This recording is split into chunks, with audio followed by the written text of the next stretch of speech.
Boa noite a todos. Então, vamos hoje continuar o nosso grupo de estudos, né, do Instituto Multiportas de Práticas Sistêmicas. Então, hoje a gente vai estar iniciando a apostila que fala da pedagogia sistêmica. E quem vai fazer a leitura para a gente é a Vera. Obrigada, Vera. Ok. Quando puder começar, vocês me avisam, Pode começar, tá, Vera? Ok. A pedagogia sistêmica, relação escola, aluno, família. Mediação sistêmica e círculos restaurativos nas escolas. Pedagogia sistêmica. Os trabalhos de Bert Hellinger o levaram a descobrir a natureza da consciência pessoal e certas leis inconscientes que ditam o comportamento humano em grupos familiares e sociais, as quais denominou ordens do amor. Mais tarde, diversos professores e pedagogos iniciaram a aplicação do método na área educacional, sendo a contribuição mais relevante feita inicialmente por Marianne Frank Grix, a qual escreveu um livro denominado Você é um de nós. Depois disso, a abordagem se difundiu pelos países de fala espanhola, especialmente o México e a Espanha. Tratando-se de uma abordagem filosófica em primeiro plano, a pedagogia sistêmica não é, na verdade, uma metodologia em si. Ela mostra como muitas das intervenções desenhadas para solucionar os problemas na relação escola, aluno, família falham devido ao desconhecimento das leis inconscientes que governam o grupo familiar. Mostra ainda como é possível, através do conhecimento dessas leis, atuar de forma simples e marcante, atingindo os objetivos propostos. Nesse sentido, a abordagem não exclui nenhuma metodologia já existente e aproveita todas as formações e conhecimentos pregressos do corpo docente e dirigente da escola. Um exemplo simples: em muitas situações familiares, o pai está excluído. As razões são várias e não vem ao caso aqui discuti-las. Porém, Hellinger descobriu que, em um nível muito profundo, as crianças são totalmente leais aos pais, especialmente quando esses são excluídos, desvalorizados e condenados. Isso significa que, se permitirmos que esse pai seja olhado também na escola como mau, inapropriado, ausente, etc., não teremos nunca um apoio da criança em qualquer intervenção pretendida. Pelo contrário, se respeitamos seu destino e nos colocamos numa posição de neutralidade, respeitando na criança seu próprio pai, então teremos um bom terreno onde trabalhar nossas intervenções. A aplicação, portanto, consiste em treinar o corpo docente na visão dessas relações e leis inconscientes, de forma que todo o seu trabalho seja permeado pela visão das relações que perpassam o universo da criança. Assim, em cada momento, a professora, orientadora, pedagoga e etc., terão em seu campo de visão como intervir sem ferir as leis sistêmicas e, assim, ganhar mais chances de sucesso em seu trabalho. A abordagem pode ser feita em grupos grandes, praticamente sem limite de número, trabalhando com casos de supervisão ou casos especiais. Isso é tremendamente efetivo do ponto de vista de custos. O pensamento sistêmico inclui o conhecimento de que o aluno e os professores estão conectados às famílias de origem. E as ideias e regras desses sistemas. Ser parte do sistema escola significa que a escola também faz parte de todos os sistemas familiares que estão conectados a ela ou usando imagens que as famílias de origem de todos os alunos e professores representam subsistemas de uma escola.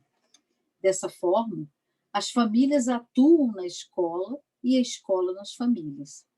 Assim, não podemos distinguir completamente onde o sistema família termina e o sistema escola começa. Segundo nossa noção tradicional, que nos deixa acreditar que podemos perceber o mundo do modo como ele é, consideramos família e escola como duas unidades claramente delineadas, cada uma com suas próprias regras, necessidades e tarefas.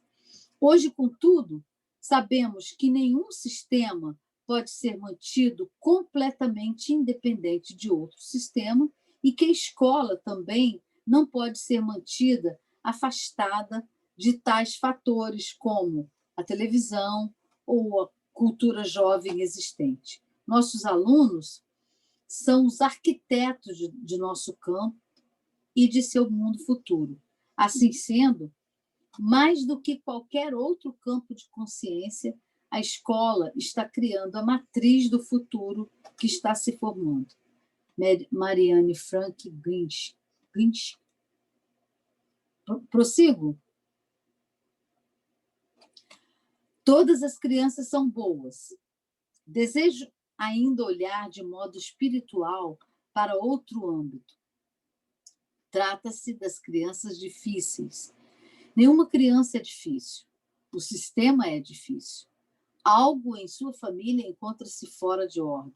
A desordem principal de uma família é que alguém foi excluído ou esquecido. Então, o que uma criança difícil faz? Olha para aqueles que foram excluídos. À medida que os excluídos retornam ao campo de visão, a criança fica desobrigada. Por exemplo, observei que as chamadas crianças hiperativas, que não param quietas, estão olhando para um morto, para o qual a família não está olhando. Por isso, disse a frase que muitos estranham, todas as crianças são boas. O fato de serem boas pode estar demonstrado durante as constelações familiares. Acrescentei mais um ponto a essa frase. Seus pais também, como crianças. Como crianças, os pais também costumam olhar para alguém, especialmente os pais que julgamos difíceis. São crianças que estão olhando para uma pessoa excluída. Muitas vezes não estão disponíveis para seus filhos, pois olham para a pessoa excluída. Também no caso das constelações espirituais, de que se trata em última instância, de que todos receberam seu lugar, que aqueles aos quais foi negado o seu lugar. Recebam-no de volta, assim todos respiram aliviados. Darei um exemplo.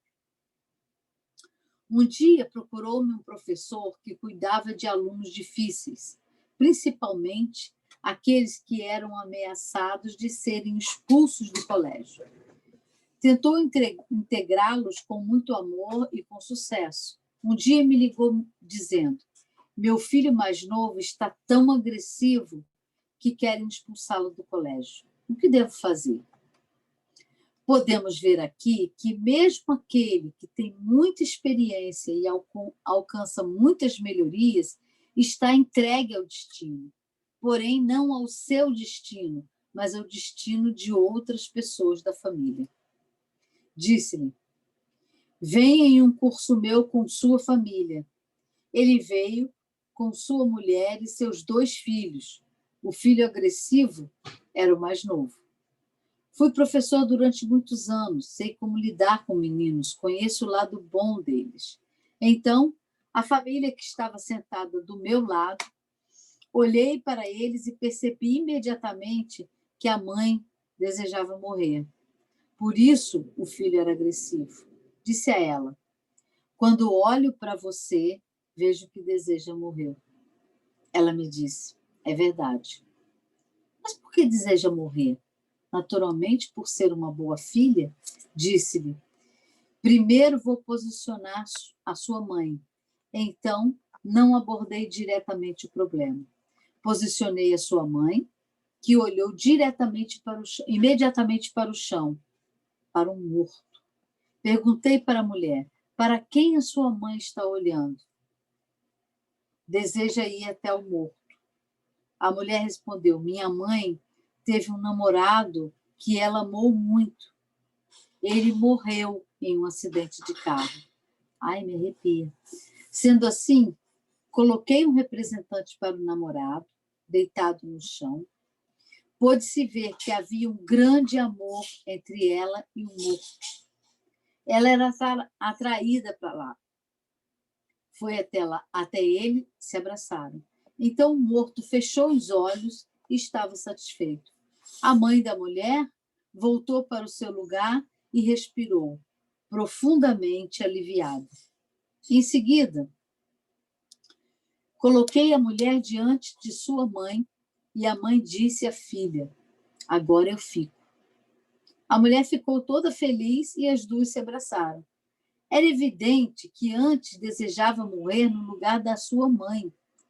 Em seguida, apoiou-se de costas em sua mãe e estava radiante. Assim, pus o pequeno filho diante dela, ele tinha cerca de 14 anos, ela disse a ele: agora eu fico e me alegro se você também ficar. O filho se derreteu de tanto amor e aconchegou-se à mãe. Assim tudo estava em ordem. De repente, tornou-se uma boa criança. As crianças mais difíceis são aquelas com o maior amor. Porém, muitas vezes, não sabemos para onde estão olhando. Acho que pode dar uma paradinha agora, Vera, para a Ok. gente saber se as pessoas têm perguntas, querem fazer alguma colocação.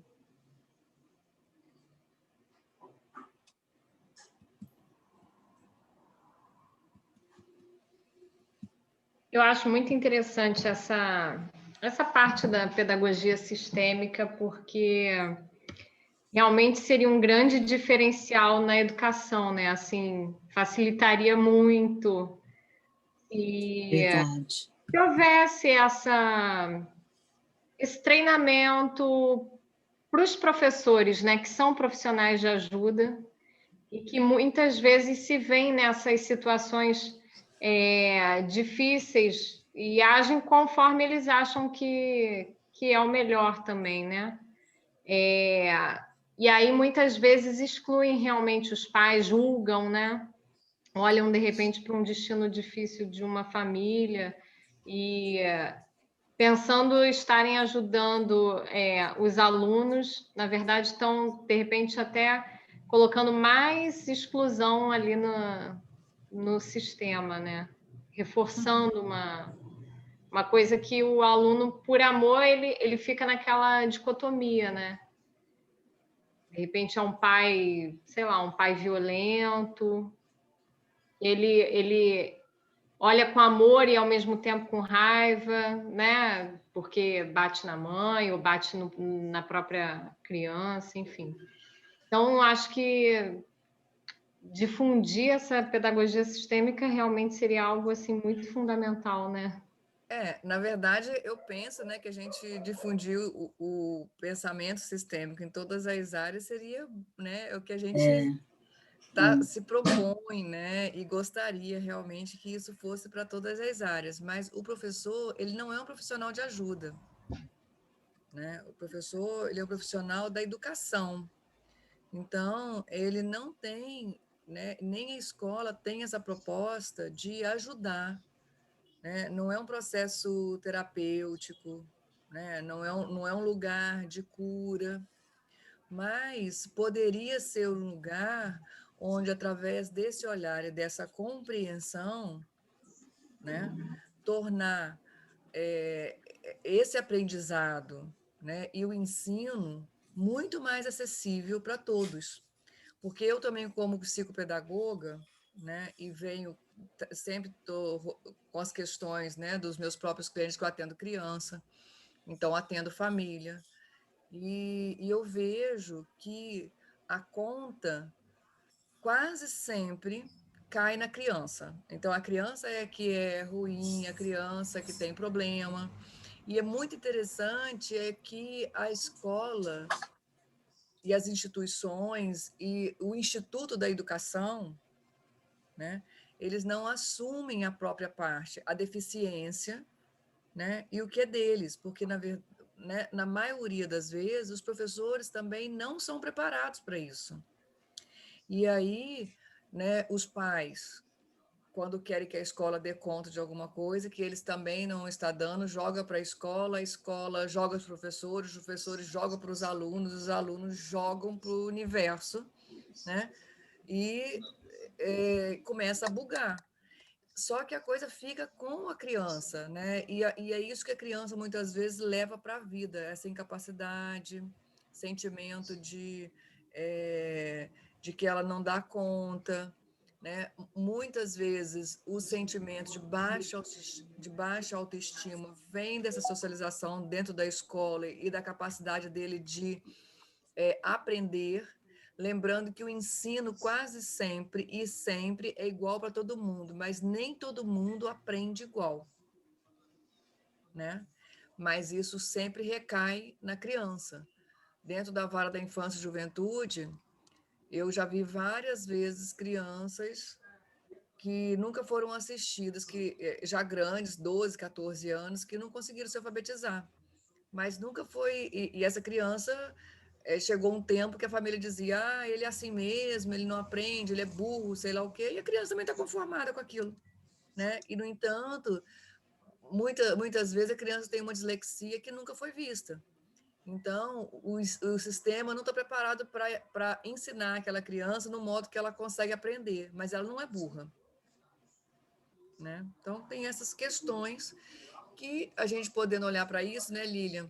Os professores podendo perceber que como as exclusões afetam as crianças e que todos nós, a criança, para poder ganhar o mundo e aprender, ela precisa ter uma disponibilidade emocional. E muitas vezes as crianças não têm essa disponibilidade emocional para ganhar esse mundo que vem através da aprendizagem, né? Eu gostaria também de fazer uma colocação. Eu trabalho com mediação de conflitos escolares, né, com adolescentes. E, assim, é uma experiência fantástica. E, assim, nas escolas, o que a Lilian trouxe aqui dos professores, eu digo para você, os professores são os que menos querem participar. Eles, sei lá, eu acho que passa por eles que eles vão perder o poder, eles vão perder o controle, porque eu acredito não na mediação de conflitos, eu acredito na gestão. Eu acho que é isso. As crianças têm que ser preparadas, né, desde cedo, para poder gerir os seus conflitos, para se autoconhecerem, para saberem se colocar. E o trabalho na escola passa por aí. Quando a gente vai fazer essas capacitações, a comunidade inteira, né, o sistema inteiro é convidado a participar. A gente trabalha com os pais, a gente trabalha com os professores, com os alunos, com os funcionários da escola também, todos são convidados. Mas como não pode ser obrigado, né, ninguém é obrigado, nem todos aderem, e os professores são os que menos aderem a esses círculos. E agora eu levei isso, eu estou com um projeto numa escolinha de futebol. Eu tirei da escola e levei, porque no fundo é a mesma coisa. Ali vem criança de tudo quanto é canto, cada um com seus valores, com as suas crenças, das suas famílias, a equipe técnica também. E os pais, gente, os pais são outra história. Acontece, nos jogos, acontece cada coisa que até Deus duvida. Briga de pais na arquibancada, do mesmo time. entendeu? Já vi mãe. Então, é uma coisa que o professor, o técnico, ele disse, a gente precisa melhorar isso, né? E está sendo um trabalho muito bacana. Eu uso muito da constelação com eles, da CNV, da mediação. E muito o resultado, gente, é muito bacana, é emocionante das crianças se emocionarem quando elas veem o potencial que tem.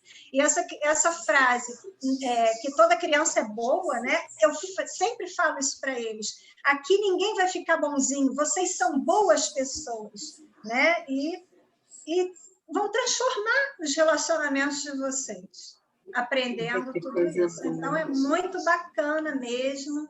É uma coisa que eu fico muito emocionada só de falar. Lindo esse seu depoimento, Beth, né? Maravilhoso, né? É muito legal mesmo, né? A gente vê que não só, né, dentro de uma coisa tradicional, quando a gente pensa numa sala de aula, né, e a gente pensar no universo que tem dentro da aprendizagem, né, e da socialização de uma criança. Lembrando agora, né? que os pais também trazem uma criança, né, que o Bert estava falando ali, também trazem a criança deles. E muitas vezes os filhos, ainda crianças, estão olhando para a criança dos pais, né? Então, eles estão jogando lá e as crianças dos pais estão brigando lá Exatamente. Exatamente, é isso.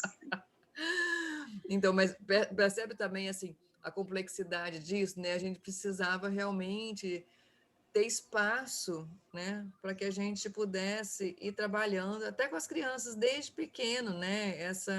Esse olhar, o seu lugar, ia ser lindo, né? Pois é, lindo, é o meu sonho, é o meu sonho. Lindo. Pois é, eu queria, na verdade, trazer algumas informações, porque o sistema escola é um sistema complexo. Envolve não só os sistemas familiares de cada pessoa que está dentro da escola. Então, você imagina, corpo docente, corpo discente, corpo diretivo, né? Todo o pessoal da merenda, o pessoal da portaria, todo mundo carrega o seu sistema familiar, né? Que vão se juntar ali no ambiente escola. Então, além das questões dos sistemas familiares de cada um, tem também o sistema da empresa escola. Né? E aí tem dinâmicas próprias referentes à pedagogia sistêmica. Como, por exemplo, tem gente que constela dificuldade em determinada matéria. Né? Então, já se observou algumas dinâmicas, né, que a gente sempre gosta de pontuar que dinâmica é algo que a gente estuda porque tem uma certa frequência, né? Mas cada caso tem que ser visto individualmente. Então, numa dinâmica que já se observou é que o aluno que tem dificuldade de matemática, eu inclusive, né, foi a única vez que eu fui reprovada na vida, foi na 5ª série em matemática, né? Então eu tinha dificuldade a criança tem dificuldade de somar pai e mãe, né? Às vezes algum problema de divórcio, separação, ou mesmo brigas dentro de casa. Então cada disciplina também tem uma dinâmica, é muito interessante isso, né? Então percebem, é possível constelar problemas relacionados à empresa escola, a constelar as relações familiares de todos que pertencem à escola e dinâmicas específicas, né, da própria pedagogia. Outra coisa que eu queria trazer é que a pedagogia sistêmica está ganhando um campo muito bom. Já tem escolas no Brasil que adotam a pedagogia sistêmica, especialmente em Brasília. No México, tem uma vontade de ir para o México, né? Tem uma universidade que é a CUDEC, eu não sei se fala assim, CUDEC ou CUDEC, que é a Alfonso Cárdenas, né? Que tem a pedagogia desde o comecinho até a pós-graduação, né? Olha que maravilha, pedagogia sistêmica. Maravilha, né? Na Espanha, muito forte. Nos países de origem de língua espanhola, a pedagogia sistêmica pegou bem forte. Eu acho esse movimento até curioso, né? porque tem essa característica desses países. Aqui no Brasil ficou com mais força o direito sistêmico, né? E então a gente vê aí alguma coisa também relacionada muitas vezes ao coletivo, né? Necessidade do coletivo. E aí tem muitas possibilidades. Então, a minha experiência, quando eu comecei na docência, no primeiro momento eu dava aula para uma universidade, né? Então, gente grande já, e eu não tinha conhecimento sobre pedagogia sistêmica, nunca nem tinha ouvido falar. Intuitivamente, eu já aplicava algumas coisas. E agora, depois de conhecer pedagogia sistêmica, a minha experiência é com as crianças e os adolescentes que praticaram atos infracionais.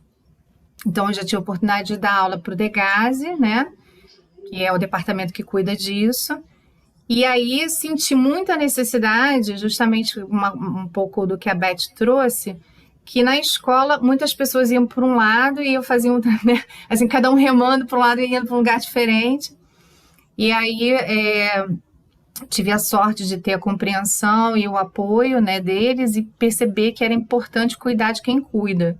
Então, eu parei de atender as crianças, os adolescentes e as famílias e comecei a atender, justamente, né, proporcionar esse curso, essa visão para os próprios professores, né? E agora, em março, né, esse projeto está ganhando força numa ONG que é o SEDECA, que cuida disso também. E aí a gente são vários professores, a gente vai também dar formação para muitas pessoas, né, que lidam com essas crianças, porque não é só o DEGASE, né, tem as escolas que recebem esses adolescentes que estão cumprindo as medidas, principalmente em semi-liberdade. Então, tem muitas escolas nesse entorno. E aí a gente está fazendo esse trabalho lá, eu espero que dê certo, parece que vai dar, né? Já tem muita gente inscrita e parece que a gente vai ter que abrir novas turmas. Então, força aí e vamos que vamos, porque eu amo o sistema escola também e eu acredito muito nesse movimento. Eu acredito que a gente precisa olhar para os adultos, porque os adultos precisam estar mais bem preparados para receber essas crianças, né? E, enquanto isso, a gente também vai trabalhando com as crianças. A gente tem muito trabalho, gente. Trabalho que não falta, né? E vamos lá. Tá certo. Muito trabalho mesmo. Posso continuar a leitura?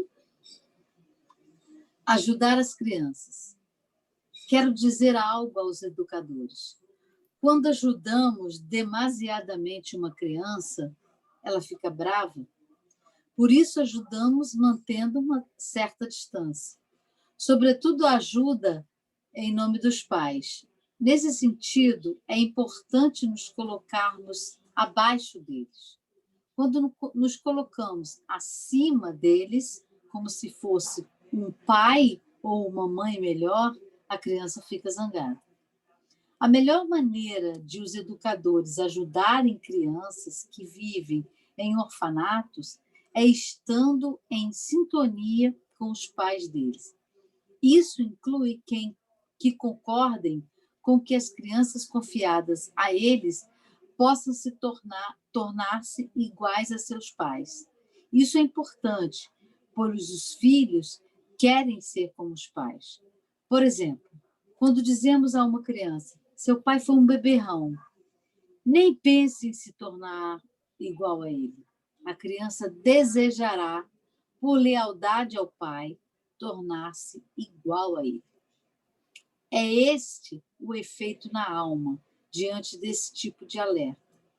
Quando, no entanto, a criança pode ser como o pai e diz a ele em sua alma, quero ser igual a você, percebe como o pai o olha de modo carinhoso e talvez lhe diga, você também pode ser diferente de mim. Justamente através da concordância que uma criança pode ser tal qual como os pais, ela se torna livre para desenvolver-se para além da esfera dos pais. Através dessa concordância, o educador permanece no mesmo nível dos pais da criança. Toda criança ama seus pais, independentemente de como eles são. As crianças se sentem seguras com alguém que deseja ajudá-las, quando essa pessoa ama e respeita o pai que elas carregam dentro de si. Elas amam o ajudante, pois sabem que eles se encontram em sintonia com seus pais e que podem encontrá-los sempre que assim desejarem. Mediação sistêmica e círculos restaurativos nas escolas. O uso tradicional da mediação em escolas consiste em reunir exclusivamente os dois estudantes em conflito. Funcionou assim durante décadas, mas se percebeu que esse formato enfatiza no conflito as posições de certo e errado, vítima e agressor. Entendemos o conflito como algo mais complexo, como uma manifestação de sentimentos e necessidades não atendidas que, se corretamente identificadas, podem ter consequências positivas para o processo de aprendizagem de toda a turma. Não diminuímos a responsabilidade de quem agride, mas acreditamos que a resolução do conflito passa pelo envolvimento de toda a comunidade envolvida. O que pode ser feito se percebemos que o agressor foi movido por raiva, por se sentir excluído pela turma? Outros alunos que se recusam a brincar com ele, têm alguma responsabilidade sobre o conflito? Se boa parte da turma rejeita esse colega agressor, quais sentimentos tal atitude pode estar movendo? Falar sobre tudo isso pode prevenir agressores e conflitos futuros. Entendemos a roda de conversas como formato ideal para se aplicar a técnica de mediação de conflito no ambiente escolar. Nesse formato, todos os alunos da sala participam das discussões. A responsabilidade pela solução do conflito é partilhada por todos que participam desse sistema, dessa comunidade. Vários professores já utilizam diálogo com a turma para resolver conflitos escolares. Ao defender o uso da roda de conversa, pretendemos provocar um debate acerca de novas possibilidades, visando alcançar melhores resultados. Qual a importância de realizarmos um diálogo em roda, sabendo que a disposição ainda presente nas escolas coloca as crianças em fileiras? Existem vantagens para se fazer esse tipo de dinâmica em outros espaços do ambiente escolar, como no auditório, na sala de informática ou mesmo no pátio. O fato de realizarmos o encontro fora da sala aumenta a importância do evento. Ao sairmos da rotina e do ambiente tradicional, geramos um aspecto ritual que dá sentido a novas práticas sociais de troca e que reforçam seu valor.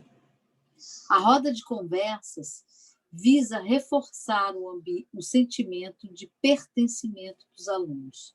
A sensação de não pertencer pode remeter o aluno a medos muito antigos e é por isso que o objetivo primordial da roda de conversas é a sinalização aos estudantes de que cada um deles faz parte desse sistema. Isso é mais importante do que os debates entre si. Em roda, todos são vistos em igualdade de condições, tendo o mesmo direito de existir. Uma consequência da ordem do pertencimento é a necessidade de obediência. Se desobedeço às regras do grupo, posso ser expulso. Numa roda de conversa, os participantes podem se conhecer melhor, compartilhar suas diferenças e estabelecer uma conexão nessas diferenças. A americana Kay Pranis é grande defensora desse tipo de dinâmica e sinaliza que o fato de sermos únicos é nossa bênção, mas também nossa maldição. Segundo ela, se eu e você somos iguais, um dos dois é redundante. A diferença torna cada um de nós indispensável. Diferenças tornam a vida interessante e criativa. O círculo exige acomodar as diferenças e, para isso, precisamos encontrar valores em comum. Se conseguirmos ficar em pé nesse solo comum, nossas diferenças nos tornam maiores e mais fortes. Nos círculos, nos acalmamos e conseguimos ouvir nossa voz interior. Professores normalmente usam o diálogo com a turma nos momentos de crise, quando alguma regra vem sendo violada sistematicamente ou quando um fato grave se impõe como crítico. O risco desta dinâmica é de que as pessoas diretamente envolvidas frequentemente se recusam a falar, mesmo quando o seu comportamento é o tema do diálogo. Se desejo pertencer ao grupo e sei que desobedeci às suas regras, é natural que me sinta com medo e prefiro me calar. A roda de conversa pode e deve ser utilizada preventivamente, fora do contexto de uma crise. Ela visa criar um espaço onde os estudantes se sintam à vontade para falar, um ambiente que reforce o sentimento de que todos fazem parte, fortalecendo os vínculos de confiança. Este processo pode ser facilitado quando não estamos resolvendo um conflito difícil.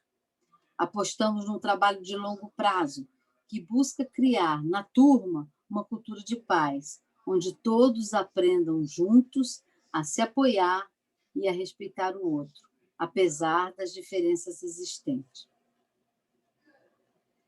Se em S aqui, eu não sei, S em querer sem querer esgotar o assunto nessa publicação, propõe um roteiro para a realização de uma roda de conversa que já foi experimentado com sucesso inúmeras vezes.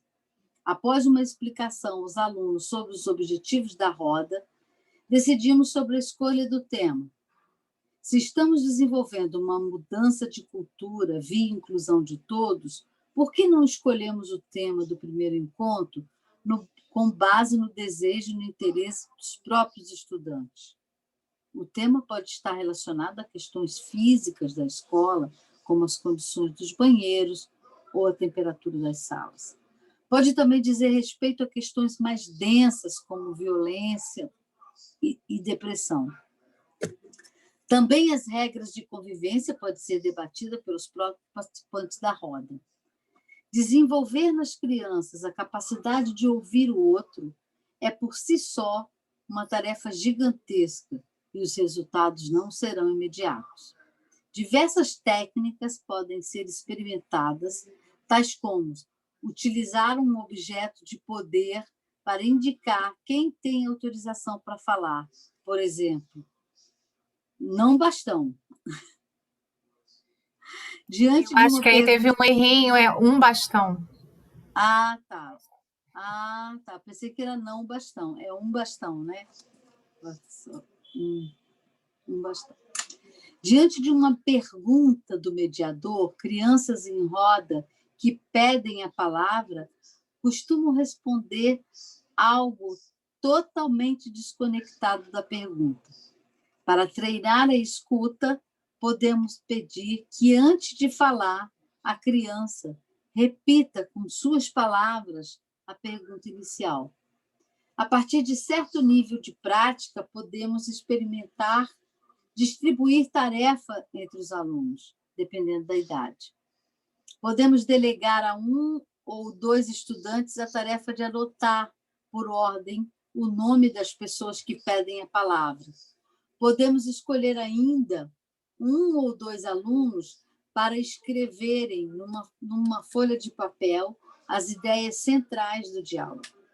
Esses seriam os relatores do dia, incumbidos de produzir uma memória do encontro. A escolha do tema pode ser realizada listando as opções levantadas para ao final escolher aquela que atende à maioria dos alunos. Cabe ao professor mediar este debate. O professor não deve ser o protagonista, mas é parte integrante do processo. Deve procurar mediar, orientar e também expor suas ideias, permanecendo a serviço dos estudantes. E isso não diminui as atribuições do mediador. Para facilitar a participação dos alunos mais tímidos, sugerimos uma roda inicial de comentário de todos os participantes sobre o tema, sem que sejam permitidas interrupções. Nesse momento, há espaço para que o estudante até fuja um pouco do tema.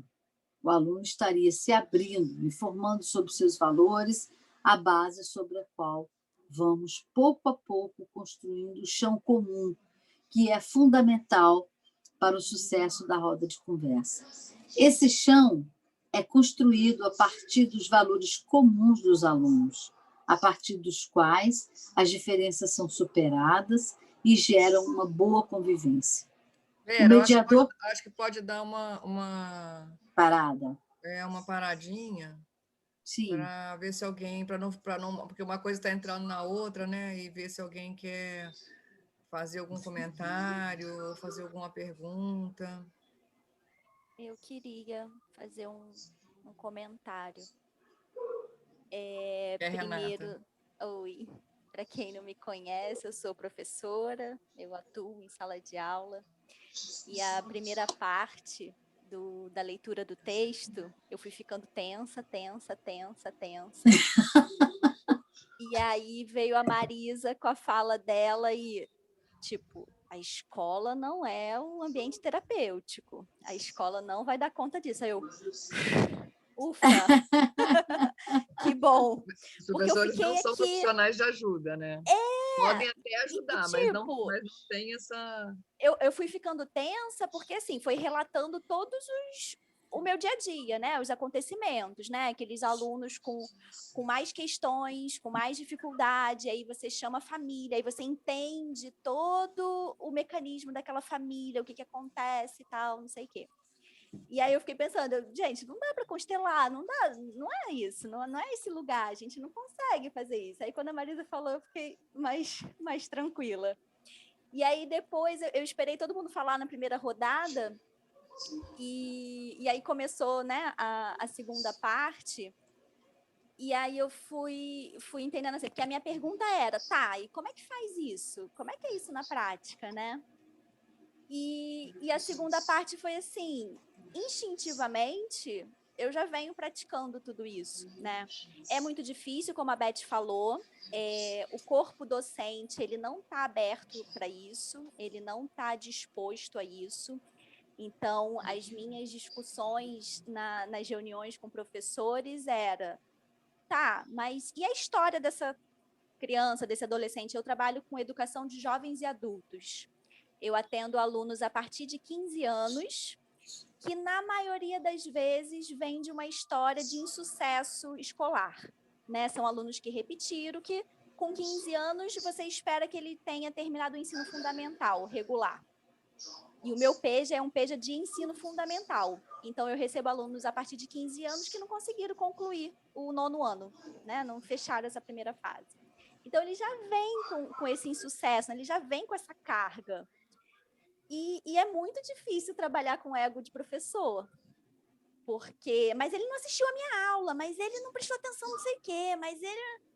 Tá, mas e a história desse aluno, né? E essa questão das rodas, né, é uma coisa muito, muito instintiva que eu já venho trabalhando. O sistema, realmente, ele é engessado, né? Então, eu já passei por situações de muito barulho que você faz para montar a sua sala. Ou, você saiu e deixou a sala, as cadeiras não estavam na posição correta, que é a fileirinha, né? Então, assim, é todo dia um pouquinho. A gente vai tentando, mas esse olhar mais amplo, né?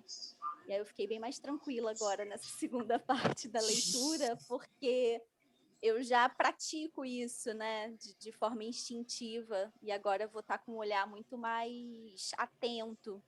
E, coincidentemente, eu estava em sala de aula, eu fui para a coordenação pedagógica, eu fui para a direção, e amanhã eu estou pedindo a minha exoneração da direção e voltando para a sala de aula. E, assim, eu estou com muita saudade, fico até emocionada. Eu estou com muita saudade de estar em sala de aula e de poder realmente... Eu passei por todas as etapas, né? E eu entendo o quanto a sala de aula... Eu me sinto mais útil, vamos dizer assim, na sala de aula. Porque os outros cargos, eles ficam muito burocráticos, né? A coordenação ainda um pouquinho mais, né? Que você está ali atuando com os professores, mas a direção fica muito, muito burocrática. E eu estava sentindo muita falta desse contato, né, com os alunos. É isso. Renata, você vai se apaixonar pela pedagogia sistêmica, né? E realmente, como nós queremos todas as soluções no amor e com o amor, e todos nós queremos pertencer, e lembrando que todos nós também queremos que os nossos pais também possam fazer parte, mesmo que a gente ainda esteja, mesmo que a gente ainda os esteja julgando na nossa racionalidade, mas a gente vê nas constelações que a alma quer incluir, né? Então, os alunos, eles aprendem com afeto. Você vê que é muito comum o aluno gostar do professor e começar a se interessar pela matéria. Sim. Né? E o aluno não gostar do professor e dizer que odeia a matéria. Né? Sim. Então, perceba que como o afeto, né, ele é uma solução realmente para muita coisa, principalmente quando a gente fala de criança, né? E na inocência ainda na inocência da criança. Por isso, aquilo que a gente já fala, né, como você no seu trabalho de doula, e você já pode olhar para as mulheres, né, e perceber a força, e dos homens também, e também ter atrás de você a sua força. Na sala de aula é a mesma coisa. Quando a gente olha para o aluno e vê atrás dele o pai e a mãe, né, você já ganhou afetivamente, né, o seu aluno, porque ele é como se você dissesse a ele: eu vejo você. Né? E quando eu vejo você, você faz parte, e você faz parte, o filho só pode fazer parte com o pai e com a mãe. Né? E se você faz parte, o aluno então tem presença ali. Isso, né, são experimentos, né, que a Alvera fala muito, né, que ela é muito da pedagogia sistêmica, e o Bert Hellinger também fala, é isso. Né? E você também não deixar com as crianças aquilo que é seu. Por isso, você também tem que perceber e sentir os seus pais também junto a você, para as crianças também não ficarem nesse movimento, distraídas, olhando para o seu pai ou para a sua mãe. Olha para você ver que loucura, né? E as crianças são muito intuitivas. E elas fazem isso. Então, quando a gente também está ali... E olha para você ver quando a gente pode entrar nesse processo, o tanto que exige da gente e o tanto que realmente é uma oportunidade para todos nós, né? E se você quer ter melhores alunos, quer ser melhor professora, você também vai precisar de cuidar da sua vida.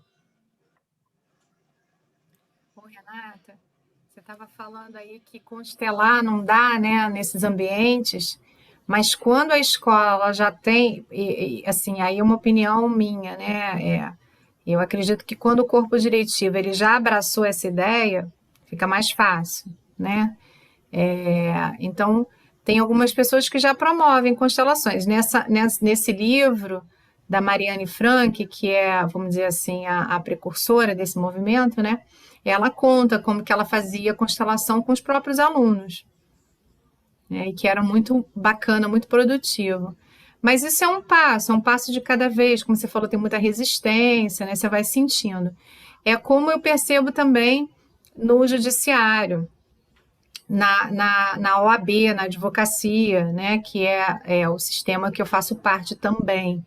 Então, a gente vai aos pouquinhos, mas o que eu percebo que é muito bacana é que a gente não precisa montar a constelação, né? A gente pode ir com uma postura, a postura sistêmica, é o olhar para o sistema, e a partir do nosso exemplo, talvez a gente consiga ir contaminando, no bom sentido, né? Uma contaminação para o bem.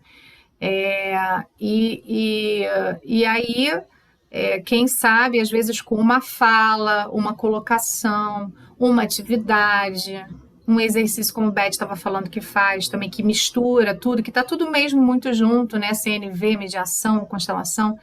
Então, a gente vai proporcionando esse tipo de ambiente. E aí, o detalhe que eu acho que a gente ganha muito, que é pelo menos o que eu tenho visto com muitos advogados, porque os professores, eles também são muito atingidos na saúde. Não é verdade? Existem muitos professores que padecem muito porque carregam um peso muito grande. Então, quando eles percebem que esse saber, né, é um saber que pode beneficiá-los enormemente, aí eles começam a relaxar um pouco mais, né? Mas é algo que a gente realmente precisa trabalhar bastante, porque às vezes me dá uma impressão, quando eu percebo essas resistências nos docentes, que a criança, ele não à toa ele foi parar no sistema escola, né? Percebe? É algo que também tem uma ressonância ali. Assim como os advogados, os juízes, não à toa vão parar no sistema de justiça, né? Então, o sistema escola tem uma atração. Então, tem alguma coisa ali muito forte naqueles, né? Quem está ali naquele sistema relacionado a essas crianças. Principalmente quando a gente está falando, né, de crianças e adolescentes. Então, mexe num ponto muito sensível. Porque olhar para a criança ferida exige disposição e coragem, né? Então, é um ponto realmente bastante sensível. Então, a gente precisa, inclusive, com muita calma, muita cautela, muito amor, né? E vai... Quando abre, dá uma brechinha, a gente entra. Quando não abre, também tudo bem. A gente continua fazendo lá o que é possível. Eu gostaria de falar aqui sobre a frase, né? A roda de conversas deve ser utilizada preventivamente fora do contexto de uma crise. Foi aquilo que eu falei, que é o que eu gosto de fazer, né? A prevenção, que eles já ali, né, conversem, tragam as suas dúvidas, suas reflexões. Eu tenho um projeto que eu trabalhei que para mim foi emblemático, era com adolescentes, eles iam dos 15 até os 18, era uma escola que era uma escola pequena, eram 3 turmas de ensino médio, numa escola mínima, mas que as turmas não se entrosavam, ninguém falava com ninguém, havia conflito interno nas turmas, era uma bagunça, era uma loucura, e a coordenadora pedagógica que tinha essa abertura, ela percebeu e ela, né, fez com que a escola visse que precisava de um trabalho assim. E foi desafiador e havia os conflitos já mesmo, né? Houve algumas mediações, mas eu foquei mais justamente nessas rodas, não querendo fixar num conflito único, porque ali todos tinham as suas questões, né? Eu sei que no final todo mundo estava se falando e o melhor de tudo é que tinha um menino que participou, porque também eles foram convidados, ninguém foi obrigado a participar. Esse menino, ele não falava com absolutamente ninguém. No início, ele não falava nem comigo, nem com ninguém dos outros facilitadores. Você dava bom dia para ele, ele não respondia, era daquele que botava aquele capuz, ficava o tempo todo assim. Ele participava das dinâmicas e a gente foi. No final, gente, esse menino falava com todo mundo. No dia que ele abriu a boca para compartilhar, todo mundo falou, e o fulano falou. Então, foi assim, final, gente, ele estava totalmente entrosado. É muito bacana a gente ver esse tipo de coisa. Então, eu acredito nesse trabalho a longo prazo, né? Que você vai desenvolvendo, e o interessante é isso, que começasse lá de criancinha. Oh, isso aí é o melhor dos mundos, né? Não é? Pois é.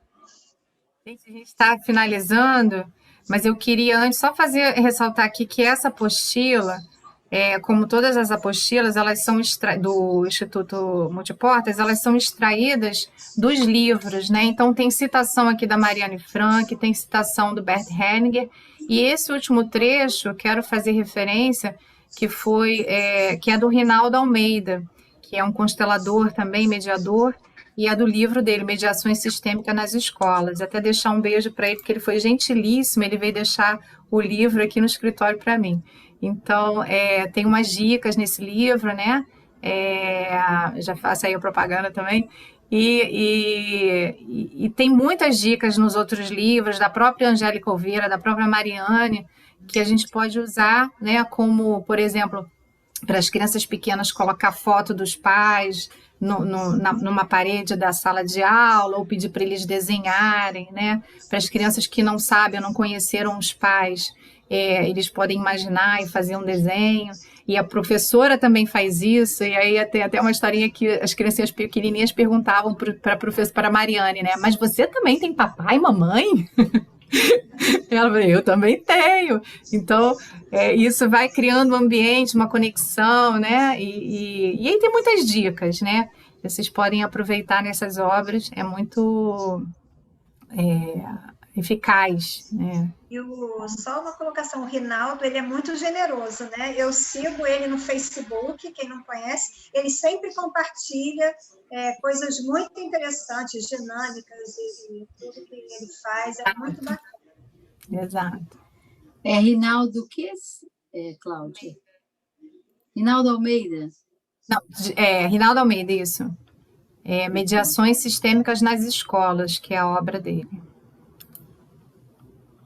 É um livrinho fininho, bonzinho de ler.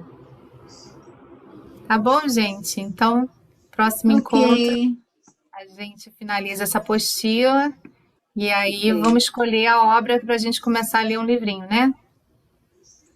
Sim. Na verdade, tá, gente? Eu queria colocar para vocês que o nosso próximo encontro, a gente não vai fazer o grupo, a gente vai fazer uma live. Ah, verdade. Né? Que é no dia 24, a gente vai fazer uma live que a gente vai divulgar, onde a gente vai contar um pouco experiências importantes das práticas das constelações familiares, e aí falar um pouco disso, né? No judiciário, na clínica, na saúde, na escola, sabe? Fazer. E aí a gente conta também com a divulgação de vocês, né? E também com a participação. Sim, claro. E aí a gente volta para o grupo 24, né? Estou vendo aqui a data, vai ser dia 10, então, 10 de março. 10 de março, tá? Mas a gente vai divulgar para vocês direitinho no grupo, nos grupos, né? Vera, muito obrigada pela sua linda leitura, viu? Prazer é todo meu. Obrigada a vocês pelas perguntas e pelos comentários, né, que sempre enriquece esse grupo. E até o dia 10, né, no retorno da apostila de Pedagogia Sistêmica, e no dia 24, a nossa live. Tudo bem? Até lá. Boa noite, queridas. Boa noite. Boa noite. Boa noite.